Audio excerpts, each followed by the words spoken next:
भारतीय जनता पार्टीमध्ये पदाला महत्व नाही. सामूहिक निर्णय होतात, एक दुसरी चर्चा केल्या जाते आणि त्यामुळे मी तेव्हापासून पाहतो प्रदेशाध्यक्ष नाही झालं म्हणजे काय प्रॉब्लेम आहे.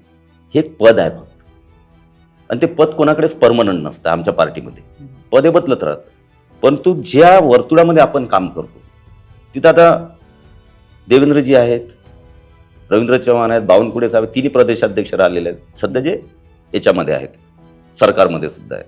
तर त्यांच्यासोबत आम्हाला कोणत्याही विषयावर डिस्कशन करता येते, गोष्टी करता येतात, निर्णय करता येतात. त्यामुळे कार्यकर्ता हे पद आमच्यासाठी सगळ्यात मोठं आहे पार्टीमध्ये, आणि भारतीय जनता पार्टीमध्ये कार्यकर्त्याला जेवढं महत्व आहे तेवढं कोणालाच नाही. त्यामुळे आम्ही त्याच्यावर विचारच करत नाही. आम्ही ध्येयाचा विचार करत असतो.